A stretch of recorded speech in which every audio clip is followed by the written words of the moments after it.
about how Asperger syndrome can impact your daily life, and here are 3 secrets to living with success. Alright, all that's coming up.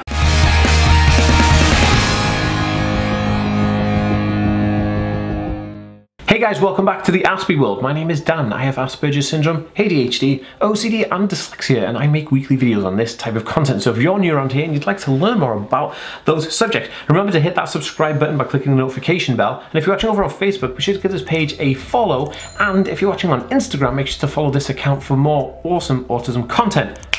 Let's get into it. Guys, what is going on? Good to be back. Now, if you are new and you haven't already, make sure to hop over to autismhacks.net to download my free Autism Life Hacks PDF book, free of charge, because, well, you're awesome and you deserve it.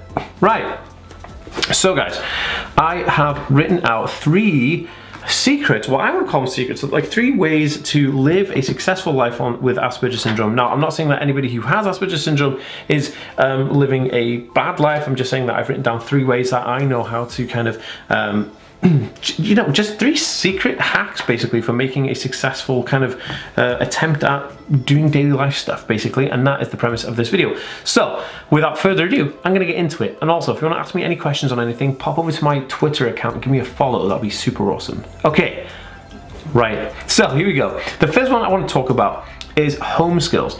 Now, learning how to work like the washing machine and the cooker and stuff, you know, all of these things don't always come naturally, and autistic people can't really understand all of these in an easy way.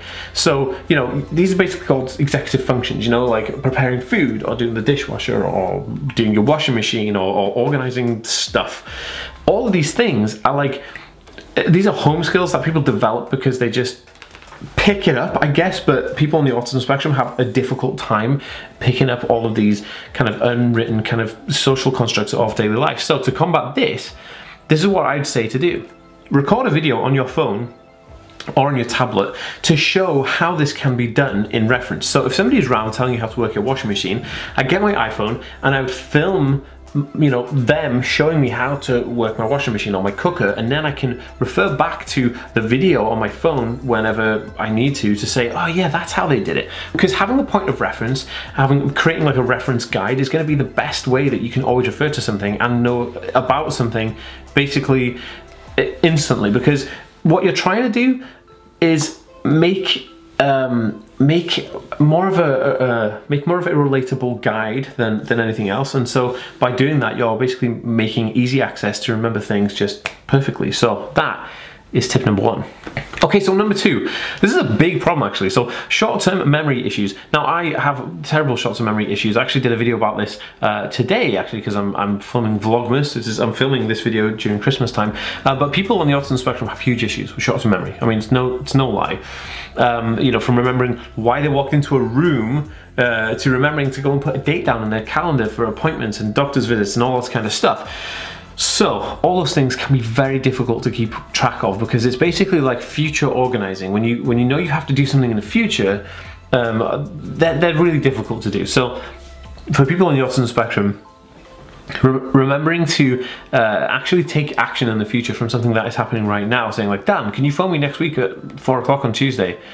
I'll never remember. I'll never ever remember to do that, and I need it written down. So to overcome these issues, I use apps like Google Assistant and Siri to plan and set reminders for your notes and calendar apps. So basically, if I've got an issue, I say, hey Assistant, you know, it could be Google, Alexa, it could be the Google Home, it could be anything, right? Or the Siri. And basically I say to these devices, hey, remind me to do X, Y, and Z on X, Y, and Z date. And by doing that, it creates this already set up alarm and calendar entry for me, which is absolutely fantastic, so I don't forget about it. But more importantly as well, if you're trying to remember notes, because say you got a notes app on your phone and you look at notes for things to remember to do stuff, I use this to actually create and set notes for me. So I say, hey, you know, Assistant, create a note and put this in it. Amazing, life-changing. I don't know where I'd be without it, honestly. Amazing. Okay, so tip number 3, this one is following tasks. Now, following tasks like lists and stuff, like to-dos and even cooking instructions can be difficult for people on the autism spectrum. And this is a hard concept to grasp, because we're all taught that like we should follow instructions from a you know, we get a book and we follow instructions from a textbook, or we get instructions on the back of our dinner, and that's how we follow it. Recipes, everything is instruction based, right? But this can be very difficult for people on the spectrum to understand the flow of the communication within this kind of restricted list.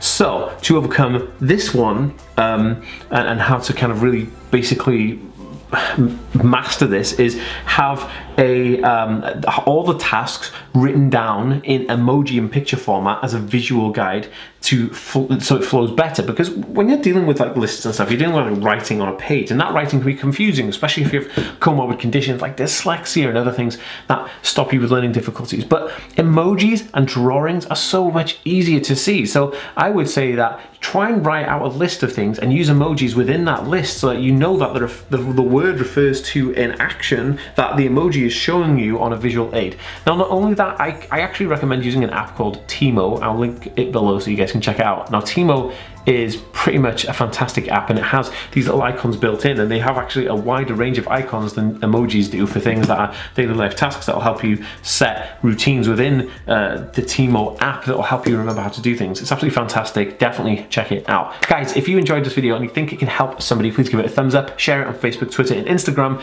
and I'll see you next time, guys. Peace.